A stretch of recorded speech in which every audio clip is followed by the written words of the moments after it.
다가오는 공포, 우리의 힘을 송두리째 앗아가는 공포에 대한 유일한 치료법. 그 시작은 그것을 바로 보는 것이다. 그 뿌리를 캐고 들어가는 것이다. 그것이야말로 그 뿌리를 찾아 들어가 잘라버릴 수 있는 유일한 기회를 제공하기 때문이다. 우리는 빛나는 도시의 거리 한복판에 서 있습니다. 사람들은 웃으며 거리를 걷고 학교에 가고 영화를 보고 쇼핑을 합니다. 그러나 그 모든 빛나는 것들은 하나의 서치라이트처럼 느껴집니다. 보이지 않는 감시의 시선 속에서 우리는 소리쳐도 소리가 나지 않는 것만 같은 공허함 속에 있습니다. 독재는 폭력으로 민중을 억압하지만 파시즘은 민중의 동의와 지지를 받으며 작동합니다. 만약 자본이라는 단 하나의 이념이 전 세계를 지배하고 있다면 그것은 새로운 형태의 파시즘이 아닐까요? 반짝이는 자동차, 화려한 백화점, 소비를 장려하는 광고와 이미지 속에서 우리는 자본의 논리에 동의하며 스스로를 그 체제 안에 가두고 있습니다. 오늘날 우리는 눈에 보이는 집단 학살이 없는 시대를 살고 있다고 믿지만 정말 그럴까요? 인간을 경제적 가치로만 평가하는 시스템 속에서 돈이 없는 자들은 사회적으로 소멸해갑니다. 실패자로 낙인 찍히고 구조적으로 가난의 굴레에서 벗어날 수 없도록 족쇄가 채워진 채로 살아갑니다. 우리는 이런 현실을 어떻게 바라보아야 할까요? 20세기 역사의 광풍을 온몸으로 겪은 한 노인이 있습니다. 이 노인은 1925년 폴란드에서 유대인으로 태어났습니다. 청소년 시절 제2차 세계대전을 겪고 소비에트 연방이 지휘하는 폴란드 의용군에 자원하여 무공십자 훈장을 받기도 했습니다.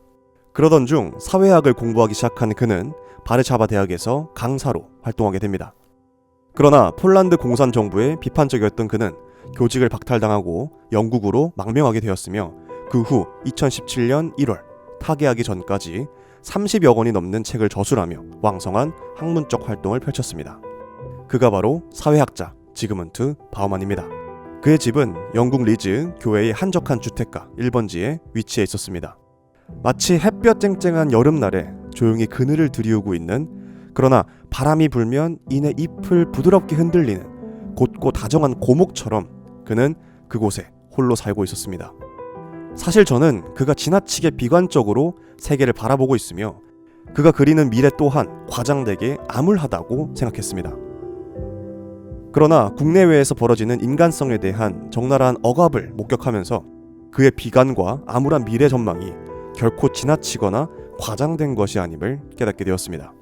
오히려 그러한 현실을 직시하면서도 결코 좌절하지 않고 완전히 패배하지 않은 채로 문제를 회피하려는 비겁함 없이 그 거대한 적의 뿌리를 잘라내기 위해 끈질기고도 꾸준한 투쟁의 노력을 이어가며 작은 희망의 불씨를 소중히 지켜나간 그로부터 저는 희미하지만 사라져가는 반딧불 같은 희망을 보존하고 또 다른 누군가에게 전해야 한다는 사명감을 배웠습니다. 그는 누구나 공동선이 무엇인지 그리고 그것을 실현하기 위해 어떻게 해야 하는지를 알고 있지만 문제는 누구도 그것을 행하려 하지 않는 것이라고 말합니다. 이제껏 이론의 여지가 없던 역사적 행위자의 명백한 상실, 이는 곧 공동선을 향한 투쟁하는 주체의 상실, 즉 진정한 의미의 인간의 소멸을 뜻하는 것이 아닐까요? 그럼에도 바우만은 사회적 세계를 연구하는데 인생을 바칠 기회를 얻은 사람은 세계의 미래가 걸려있는 투쟁 앞에서 무관심하거나 중립적일 수 없다는 부르디유의 말을 반복하며 스스로 희망을 가져야 할 의무가 있다고 말합니다. 그러나 그가 희망을 품고 있다고 해도 과연 어떻게 그 희망을 전파할 수 있을까요? 바우만은 테오도르 아도르노가 어디선가 언급한 병 속의 편지 은유를 이야기합니다.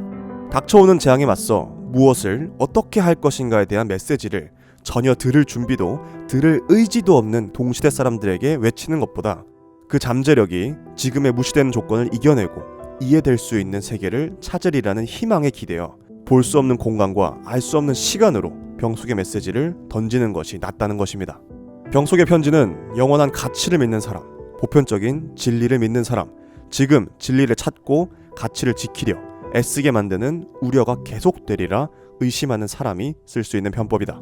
그 병 속의 메시지는 좌절이란 일시적일 뿐임을, 그리고 희망은 계속될 수 있음을 입증하고 가능성에 패배하지 않음과 그러한 가능성을 가로막는 적들의 허약함을 증명하는 것이다. 지구 반대편 한국이라는 나라에서 우리는 새롭게 그를 만납니다. 그의 세계는 아마 두 팔 벌려 우리를 환영할 것입니다. 그곳에는 분명 자신의 모든 희망을 담아 내던졌던 병속의 메시지가 다른 젊은 세대의 손에 들려 돌아온 것에 대한 반가움이 작용할 것입니다.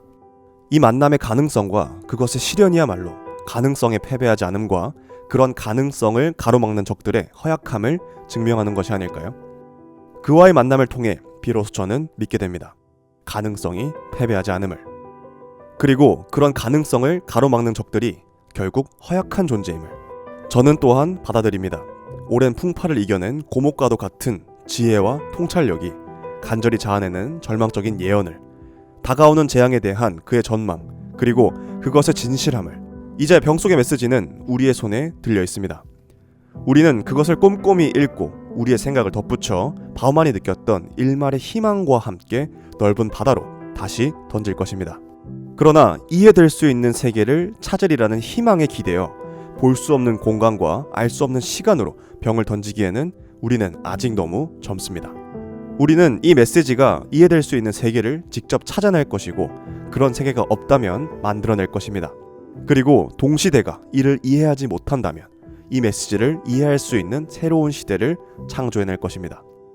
그 최후의 최후까지의 노력이 좌절된다 하더라도 남아있는 보이지 않는 희망을 담아 그래도 소멸하지 않는 어떤 인간을 향해 우리는 메시지를 던질 것입니다.